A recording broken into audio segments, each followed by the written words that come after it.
사자 문제를 말씀하시고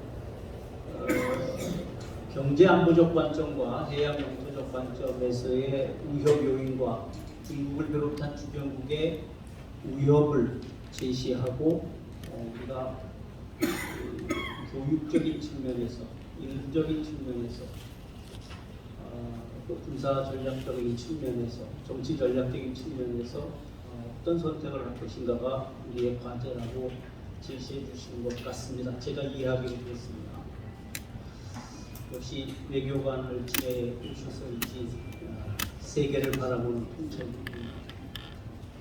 큰 감동을 주셨다라고 저는 생각합니다. 자, 이제 두 분의 토론을 들어보겠습니다. 먼저 신희석 박사님께서 해주시겠습니다.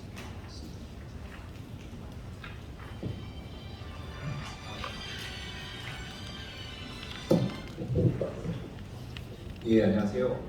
방금 소개받은 신석입니다. 예, 저는 이제 김영무 대사님 잘 사회사를 들으셨을 텐데요. 이제 그 발표의 뒤를 이어서 이제 그 과거의 다른 이제 이런 평화협정 사례, 특히 이제 그 미국과 베트남전 관련해서 체결됐던 1973년의 파리 평화협정 사례를 좀 예를 들면서 좀 반면교사, 우리한테 반면교사의 입장이 되는 내용이지만 이제 그런 어떤 이제 역사적인 부분이 있을 수 있을지를 선수할 수 있을지 토론을 계속 하겠습니다. 여러분 발표자료 16페이지에 이제 발제문이 올라 있긴 합니다. 시간 관계상 이걸 자세히 설명 못 드리겠지만 좀 이제 간략하게 말씀드리자면은 일단 이제 그 파리 평화협정의 이런 이제 역사적 배경과 형식 그리고 이제 내용 그리고 우리 이제 한반도 상황에서의 그런 그 시사점까지 이렇게 논해보겠습니다. 먼저 이제 이 73년 파리 평화협정의 그런 역사적 배경을 말씀드리자면은 사실 베트남은 여러분도 이제 배우셨겠지만 우리랑 이제 그런 역사 근현대사는 상당히 많은 이제 비슷한 점이 있는 나라입니다. 그래서 그 19세기 말부터 이런 이제 식민 지배, 제국주의 시대의 경험을 했었고, 그래서 베트남도 그 19세기 말부터 그리고 이제 그 1940년대까지 프랑스의 이제 식민 지배를 받다가 2차 대전 이후에 그 2차 대전 중에는 사실 이제 베트남 지역은 일본군의 점령이 되게 됩니다. 그래서 4년 가까이 이제 일본의 통치를 받다가 일본군이 이제 패망을 하면서 다시 이제 프랑스가 식민지를 재건하려고 들어갔다가 이제 1954년에 이제 디엠베엠프라는 전투에서 참패를 하고 나서 철수를 하면서 일종의 힘의 공백이 생기게 됩니다. 그 과정에서 이제 북부 지역에는 그 이제 공산군에 의한 북베트남 정부가 이제 베트남 사회주의 민주공화국이 생기게 됐고 남부 지역에는 이제 반공 이제 자유 진영에 속하는 이제 베트남 공화국 그리고 남베트남이라고 부르는 정부가 수립이 되게 됩니다.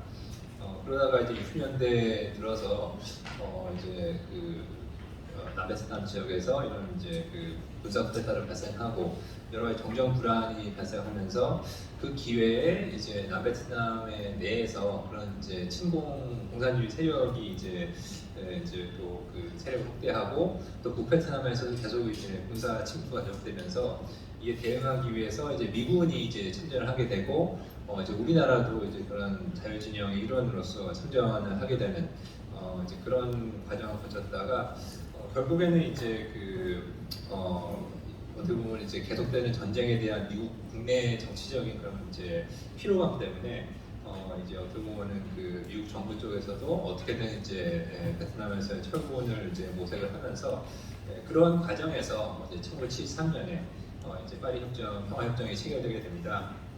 이제 그렇지만 이제 실제 73년에 이 파리 협정이 체결된 지 2년 만에 사실 그 북베트남도 전면적으로 이제 남베트남을 쳐들어가면서 1975년 4월이 되면은 이제 베트남 전쟁은 그 공산군의 승리로 끝나게 됩니다. 그런 이제 간단한 배경을 좀 설명드렸고요. 여러분 최근에 가장 비슷한 사례로 들 수 있는 게 재작년에 있었던 이제 아프간 철군이라든가 이제 탈레반 집권의 그런 이제 그 경험일 텐데요. 그때도 이제 미군이 처음에는 이제 어떻게 보면은 철수를 하면서 현지의 그 아프간 정부가 이런 이제 평화라든가 그 안정을 유지할 것이라고 이제 공언을 했었지만 실제로는 이제 순식간에 그 아프간 정부가 붕괴가 되면서 탈레반 세력이 이제 집권을 하는 이제 그런 상황을 겪고 이제 또 이제 많은 수많은 피난민이 발생하는 사례를 여러분들이 보셨을 텐데 이제 그런 걸 생각하시면 되겠습니다. 그래서 그 파리 협정, 평화 협정의 형식 자체를 보고 보면은 좀 이제 흥미로운 게 이제 정식 명칭은 그렇습니다. 이제 베트남에서의 전쟁 종결과 평화 회복에 관한 협정이라 되어 있고요. 그 조약 그 협정과 이제 부속 의정서 프로토콜 4개로 구성된 이제 그런 형식을 가지고 있습니다. 근데 여기는 이제 이 협정 자체가 사자 간의 그런 협상 형식을 띠게 됐는데 우리를 이제 쉽게 생각하면 이제 미국과 그리고 이제 북베트남과 남베트남 정부 거기다가 이제 그 당시에 이제 남베트남에서 활동하고 있었던 공산 세력이죠. 그러니까 남베트남 해방민족전선 우리가 이제 베트공이라 부르는 그 4가지 이제 사자 간의 그런 회담이 형식으로 진행이 됐고요.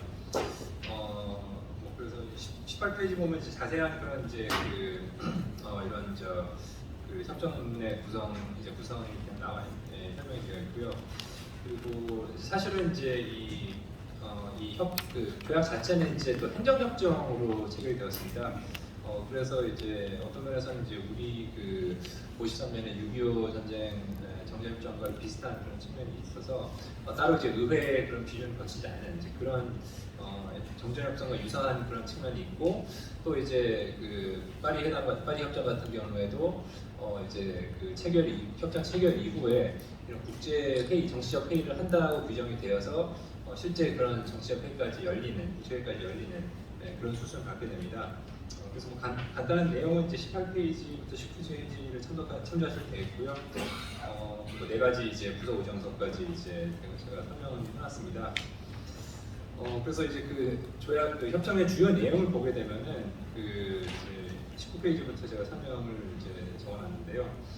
가장 중요한 것은 뭐 이제 당연한 평화협정이니까 당연한 것이지만 이제 군사활동의 중지 그리고 이제 그 미국을 비롯한 이제 외국 군대의 철수 그리고 이제 양측의 이제 포로 그리고 이제 민간인 억류자의 통환 이제 그런 이제 내용 구성이 되어 있습니다.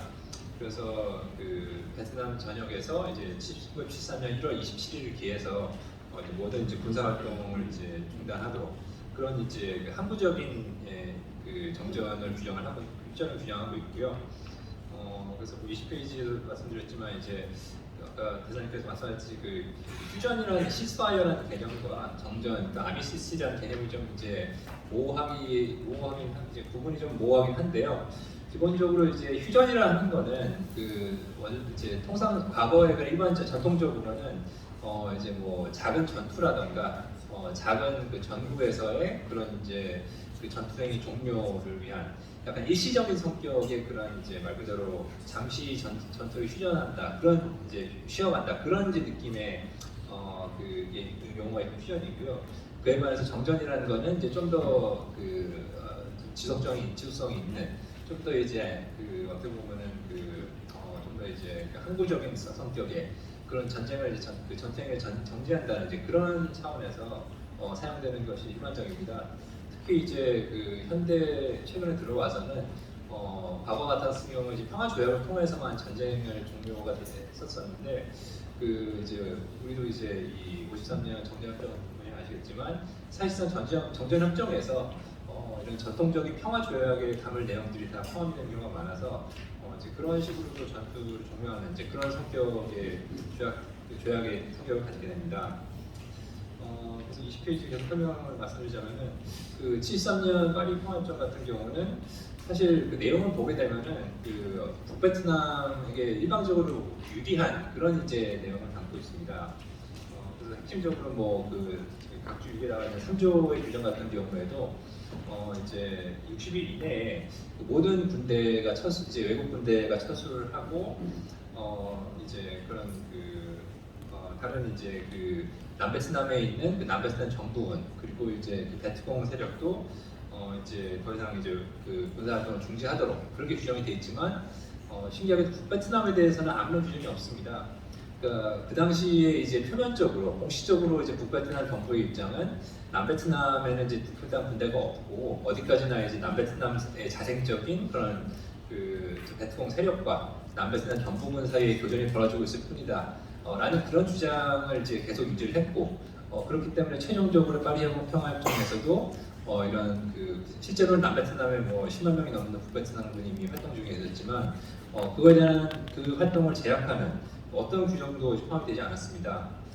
그래서 이제 그 당시에 파병 우리도 이제 우리나라도 파병이 됐었던 이제 우리 한국군도 73년 3월을 기해서 그 이제 파리 평화협정의 규정에 따라서 철수를 완료하게 됩니다.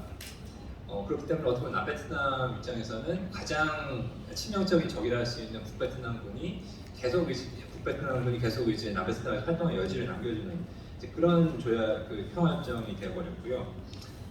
그리고 이제 그런 이제 그 표면적으로는 이런 이제 뭐랄까 이 평화협정 체결 이후로는 이런 군비 증강이라든가 이런 군수자의 반입을 금지하도록 되어 있기 때문에 이거는 뭐 이제 서류상으로는 이제 모두에게 동등하게 적용이 되는 거였지만 아까 말씀드렸듯이 실제로는 북베트남 부분은 이미 이제 남베트남 내에 활동 중에 있었고 그러한 이제 그 이후로도 이제 이런 조항을 무시하고서 계속 이제 군 파견을 했기 때문에 어떻게 보면 2년 후에 남베트남이 붕괴되는 이제 그런 계기를 또 마련한 그 조항이 되어버렸습니다. 그리고 또 이제 그 이런 이제 군인이라든가 그 민간인 관련해서는 아까 말씀드렸듯이 이제 상호 양측 간의 그 상호 이제 송환 원칙을 이제 8조에서 규정을 했었고 이에 따라서 이제 그 송환이 이제 이행하게 되는데 이거는 뭐 이제 우리 53년의 정례협정 같은 경우 이런 규정이 있었지만 실제로 이행이 안 됐던 게 문제였었는데 이거 같은 경우는 이제 역시 이제 파리 평화협정도 비슷한 규정이 있었다는 것을 이제 말씀드리고요. 정치적인 측면에서 봤을 때도 이제 그 22페이지에서 말씀드렸듯이 이제 원칙적으로는 이제 이 분쟁을 해결하기 위해서 남베트남 지역 내에서 이제 뭐 국제 감시하에서 자유선거를 실시한다.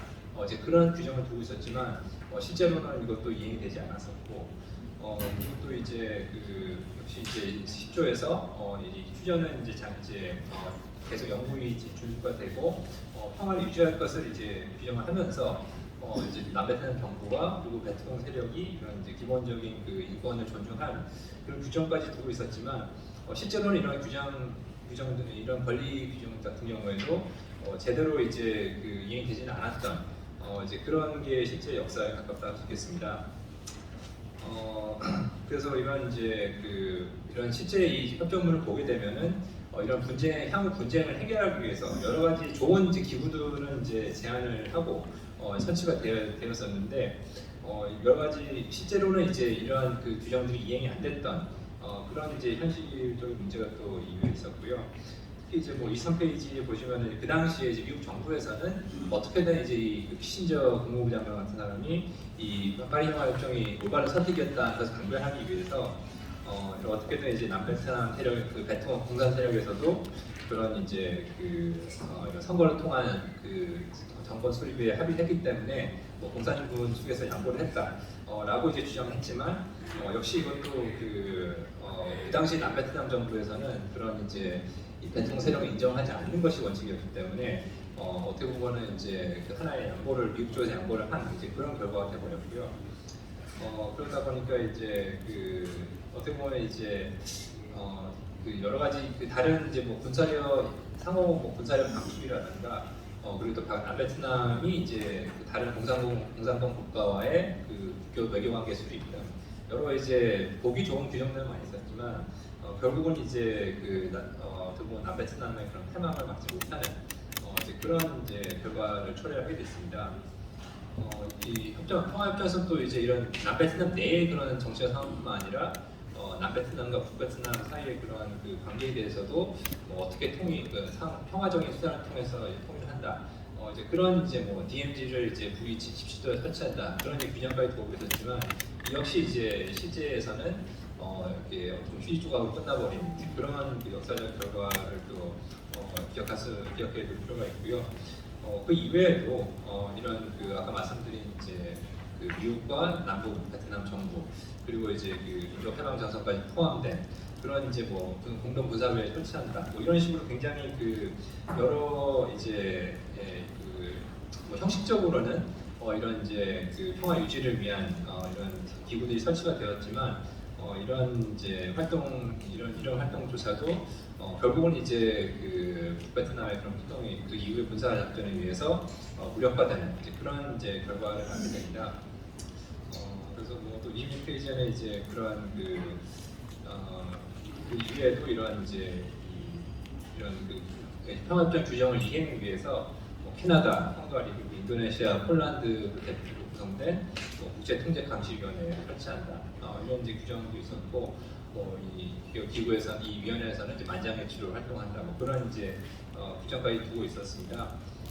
그리고 또 참고로 이제 실제 이 평화협정 자체에서 이 평화협정 체결된 이후에 이런 이제 방금 말씀드린 4개 주요 당사자들과 그리고 이제 뭐 주요 국가들, 뭐 중국, 프랑스, 영국, 그리고 소련 그리고 이제 이런 이 위원회 위원국들까지 포함해서 국제 회의를 개최할 것을 규정을 하고 있었고 실제로 두 달 후에 이제 3월 초에 이제 이런 파리 평화협정을 지지하는 그런 이제 문서를 채택하는 국제 회의까지 열리게 되었습니다. 그래서 뭐 이런 이렇게 누차 이렇게 반복해서 말씀드리지만 그런 이제 뭐랄까 이런 이제 이 협정의 내용들만 보면은 상당히 이제 뭐랄까 좋아 보이는 그런 이제 비전 개선 같은 그런 이제 내용을 담은 평화협정이었지만 실제 그 내용을 자세히 들여다봤을 때는 물론 그 당시에 그런 이제 현실 정치라든가 군사 대치 상황을 반영한 것이었지만 북베트남에게 상당히 일방적으로 유리한 내용 위주로 구성된 것이 분명히 사실이었고 이제 그러한 조항들이 이제 궁극적으로는 이제 남베트남의 안보라든가 치명적인 그런 결과를 초래하게 됩니다. 그래서 이제 뭐 파리 평화협정이라는 거는 이제 그 조약의 이름과는 반대로 이제 베트남에서 평화를 유지하는 데는 실패를 했고요. 결과적으로 이제 아까 말씀드린 1975년 4월이 되면은 이제 북베트남군의 일방적인 군사 공격에 의해서 남베트남이 이제 완전히 복속되는 이제 그런 이제 결과를 초래하게 됩니다. 그래서 사실은 이제 미국 입장에서 그 당시에 이제 협상 주요 당사자였던 이제 미국과 북베트남 입장에서 보면은 이건 어느 정도 예견된 그런 결과라 할 수 있겠습니다. 이제 미국 입장에서는 이제 아까 말씀드렸처럼 이제 이 베트남전이라는 수렁에서 빠져나오려는 그런 국내 정치적인 계산이 우선시 되었었고요. 그렇기 때문에 가장 이제 미국 쪽에서 중요한 시기였던 이제 미군 철수와 그리고 이제 미군 포로 석방을 이제 파리 평화협정을 통해 관철시켰기 때문에 사실 그래서 파리 협정이 체결된 이후에 미국에서는 같은 해에 이제 징병 모집이 중단이 됩니다. 이제 그래서 어떻게 보면 이게 그 당시에 이제 닉슨 행정부의 그런 방침에 따라서 진행된 걸 알 수 있고요. 아까 말씀드렸지만 이제 그 당시에 이제 남베트남 내에서는 북베트남군 그리고 이제 비에트콩 세력이 15만 명 가까운 그런 이제 병력이 활동 중에 있었는데 어떻게 보면은 그런 이제 군사 활동에 대한 아무런 이제 제재 없이 이런 평화협정이 체결된 것도 사실 큰 이제 문제가 되어서 결국은 이제 그 당시에 남베트남 정부에서 이 어쩔 수 없이 평화협정을 수락한 거는 이제 그 당시에 이제 닉슨 행정부에서 약속을 했던 거는 정말 유사시에 이런 북베트남군이 전면 공격을 나섰을 경우에는 미국이 개입을 하겠다. 그런 이제 어떻게 보면 이제 법적인 그런 약속이 아니라 그런 닉슨 대통령 개인 차원에서 그런 약속에 의존을 했던 그런 측면이 있습니다. 그래서 그 당시에 이제 닉슨 대통령이라든가 키신저 장관은 이걸 이제 뭐 명예로운 평화다, 피스 윗 언어라고 이제 홍보를 했었는데 하지만 실제로는 이제 미국 측에서도 파리 평화협정 체결 이후에 남베트남 정부의 자립에 대해서 상당히 이제 회의적이었다고 합니다. 그래서 실제 이제 같은 해 6월이 되면은 사실 미국 의회에서 먼저 이 결정적인 조치를 취하게 되는데 그 당시에 이제 뭐랄까 미국의 그런 이제 군사 공격을 중단시키는 그런 이제 의회 조치가 있었고 그 이후로는 이제 미국의 이런 이제 남베트남에 대한 군사 원조까지 의회에서 계속 삭감을 하게 됩니다. 그러면서 결정적으로는 이제 여러분 아시는 이제 닉슨 대통령의 그 워터게이트 스캔들로 인한 사임에 겪으면서 이제 어떻게 보면은 남베트남은 어떻게 보면 속절없이 당하는 이제 그런 이제 결과를 초래하게 됐습니다. 그래서 뭐 오늘날 이제 2023년 우리나라 시각에서 봤을 때 물론 이제 우리가 그 당시 73년 당시에 남베트남과 비교할 수 있는 그 정도의 상황은 최악의 시나리오는 당연히 아니라 하겠지만 이제 어쨌든 간에 이제 뭐 지난 문재인 정부에서의 그런 북미평화회담에서 보듯이 어떻게 보면 이제 우리의 그런 이제 대한민국이랄까 우리 부분이 달려 있는 이슈에 대해서 우리가 이제 그 발언권이라던가 그런 이제 교섭 그런 이제 그 기회 없이 미국이라던가 이제 북한이라는 그 다른 이제 행위자들에 의해서 판단이 되는 특히나 그 당시에 뭐 트럼프 행정부에서의 그런 예측 불가능한 그런 상황에서 그런 이제 뭐랄까 단순히 이제 그 조약이라던가 이런 그 법적 장치 없이 이런 우리 안보를 맡기는 것은 이제 굉장히 이제 위험한 상황을 초래할 수 있다는 것을 이제 좀 어떻게 보면 베트남 사례가 보여준다 할 수 있겠고요. 물론 이제 이제 우리나라의 현재 이제 우리나라 군사력이 뭐 북한의 그 재래식 전력 면에서 이제 우리가 밀리지 않지만 이제 북한 같은 경우는 이제 뭐 이런 핵 미사일이라던가 이런 뭐 특수부대 같은 이제 비대칭 전력 면에서도 이제 그쪽에 투자를 하고 있기 때문에 어떻게 보면 이제 그런 부분에 있어서는 또 이제 우리가 우리 위협을 북한에 의한 안보 위협을 냉정히 판단을 해서 이에 대한 이제 냉정한 조치를 취해야 된다는 것을 이제 또 생각할 수 있겠습니다. 그리고 뭐 또 이제 말미에 말씀드렸지만 이제 그 아까 말씀드린 평화협정에서도 뭐 이런 그 동포로라든가 그 민간 그 74년 파리 평화협정에서도 뭐 포로 송환이라든가 민간인 어민자 송환 이런 규정들이 있는데 이런 거는 이제 뭐 우리에서도 이제 굉장히 이제 중요한 이슈이기 때문에 향후에 이런 이제 북한과의 평화 협정이 정말 그 합의가 있을 경우에는 역시 참고해야 될 그런 상황이 할 수 있겠고 마지막으로 이제 뭐 흥미로운 게 이제 파리 평화협정을 보면 이제 실제로는 이행이 안 됐지만 그런 이제 그 남베트남 정부라든가 그 해방전 해방기념전선에서 이런 권리 관련 그 개인의 권리 보장 이런 규정들이 있는데 물론 이걸 이제 북한이 과연 받아들일지는 좀 의문하지만 역시 이런 내용들도 참조를 해서 향후에 실제 그런 이제 교섭이 있을 경우에는 참고할 필요가 있지 않을까 그렇게 생각이 됩니다. 이상으로 제 토론 내용을 마치도록 하겠습니다. 감사합니다.